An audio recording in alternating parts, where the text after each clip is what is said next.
day 909 of the Trump administration, and the president hauled it all out tonight for a rally audience in North Carolina. Remember that tonight's event was first scheduled to be a kind of post-game show for what we thought would be a day of Robert Mueller testimony today. Instead, that was pushed off to next week. The rally went on. Tonight, Trump went after his new favorite targets, who happened to be 4 Democratic congresswomen, and he went after them by name. And as you'll hear, the rally crowd has come up with a new chant pivoting from "lock her up" to the new and topical "send her back." When you see the 4 congresswomen, oh, isn't that lovely?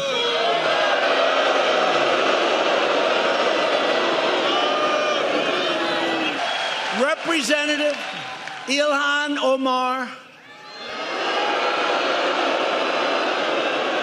Omar has a history of launching vicious anti-Semitic screeds.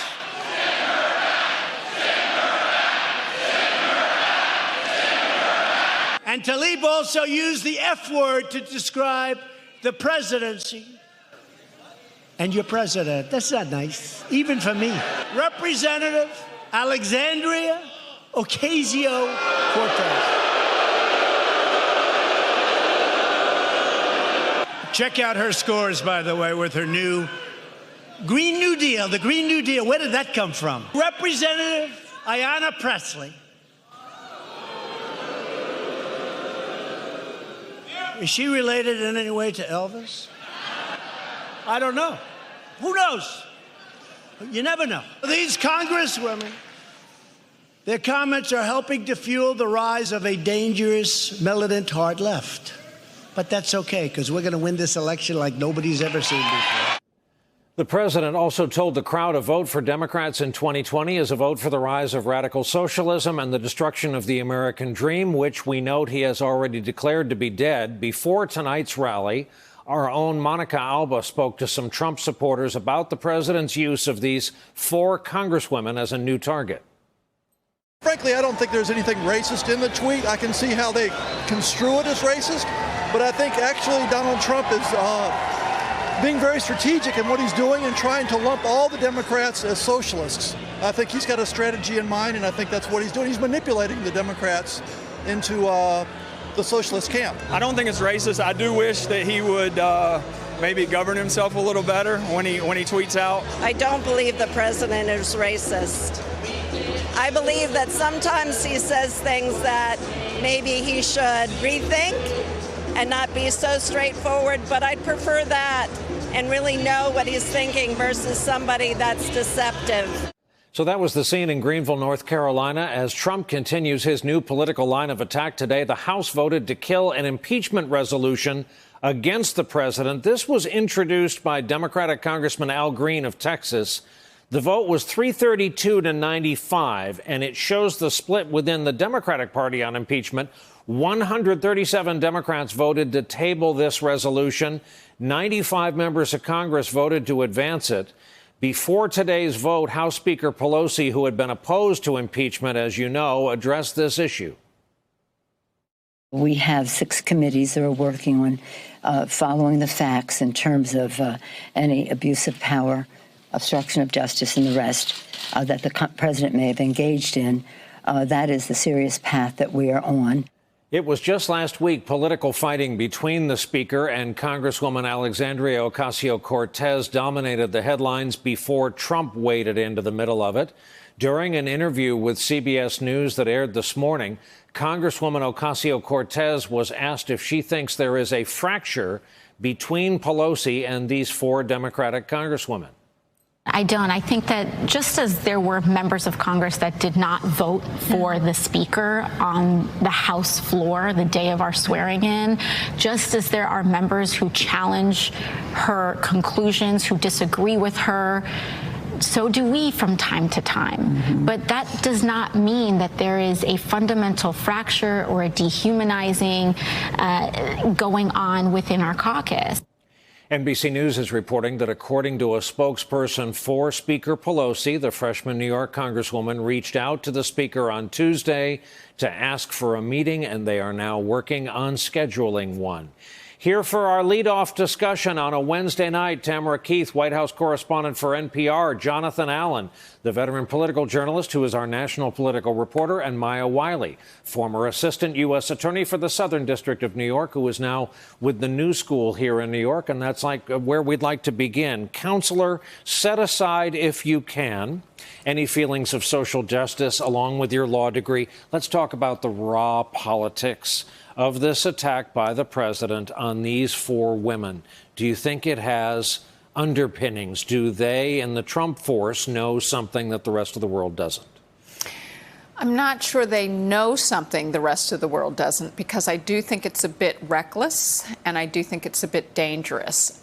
But it is part of a potential strategy which says we're going to build on our strategy of telling white Americans that they come first, that we will stand up. I, Donald Trump, will be the honest president who's able to call out these people of color who say what you and I believe to be wrong, right? And so you played those clips, Brian, of folks saying this isn't racism, maybe he shouldn't be so reckless.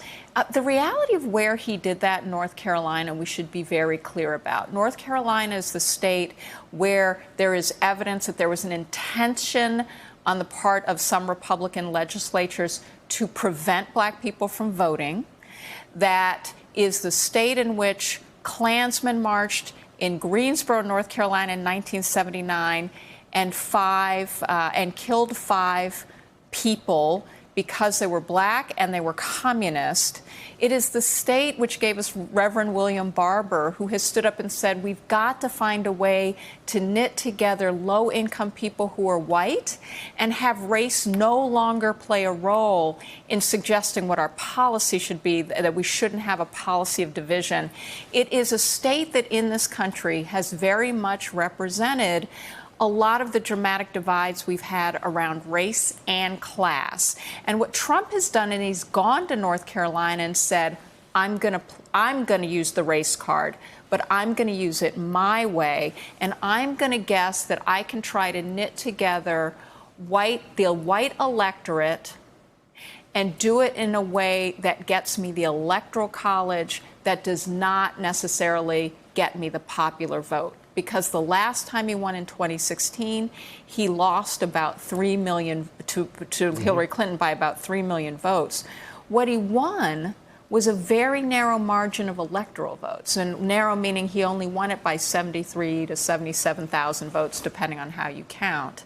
And even that he won in part because of the suppression of black voter turnout, particularly in Milwaukee and Detroit. So it comes back to a politics of division and an assumption that that might work for him a second time because it worked for him once before. Tamara Keith, we couldn't have set that up any better. The question to you is, this has now been a 4-day news cycle for these talking points from the president, this story, this subplot. What are folks at the White House saying about it? Do they believe it's a winning strategy or just this week's?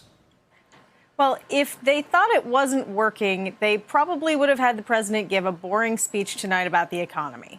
But the president came out loaded for bear. He came out with all kinds of lines and all kinds of things to say about the 4 Democratic congresswomen. He did not shut down the chants of send her home that echoed his racist tweet over the weekend. He could have shut it down. He didn't. And the president himself out on the South Lawn today said he thought it was working and said that he had no regrets, that he was happy with it. And I think that a key moment in his remarks that gets at why this matters for him is that he said, look at that vote yesterday that the House took. 187 Republicans stayed with him. Only 4 Republicans crossed him. He's consolidated the Republican Party. He's running for president for re-election. It is a base play. And he sees that vote in the House as representing having solidified his base. And John Allen, we have another vote in the House today, and all the cable networks carried it live. It was for an impeachment article. A lot of Democrats said this is not a good look for us. Why are we doing this? In the end, it laid bare the split. 137 against, 95 for impeachment. That falls short, John, of the overwhelming support that the Speaker has posted as her trigger for impeachment. Absolutely, Brian. If you pull this back about a week, you had a situation Donald Trump did not like, which was Alexandria Ocasio-Cortez and her squad were at odds with Nancy Pelosi, which made it very hard for him to portray the Democrats as the party of the fringe left, as the party of Alexandria Ocasio-Cortez. Nancy Pelosi had broken from them. They'd had a vote on a border bill where it was those four who had been isolated, and that's when the president sent his tweet. The tweet did what I think he intended for it to do, which is get the Speaker and get all of the Democrats, including the presidential candidates, to rally behind those four. Then in response to that, we saw yesterday these two votes on the floor, the twin votes, where Pelosi called his tweets racist. And then you had the second vote condemning those tweets. In both of those cases, you first had basically Democrats getting behind Pelosi rather than the squad, those four congresswomen. And then you had a bipartisan vote condemning the president. She was trying to push things back away from the squad and that liberal set and more toward her. And then today, I think probably very much out of her control, you've got a Congressman Al Green from Texas. He decides to bring forward this impeachment resolution, and they vote on tabling it, splits the Democratic Party. And I think you saw a very emboldened President Trump today at his rally. Instead of having a headline most recently about a bipartisan vote to condemn him for his racist tweets, the most recent vote in the House was this split Democratic Party that he essentially thanked for supporting him. Hey there, I'm Chris Hayes from MSNBC. Thanks for watching MSNBC on YouTube. If you want to keep up to date with the videos we're putting out, you can click subscribe just below me or click over on this list to see lots of other great videos.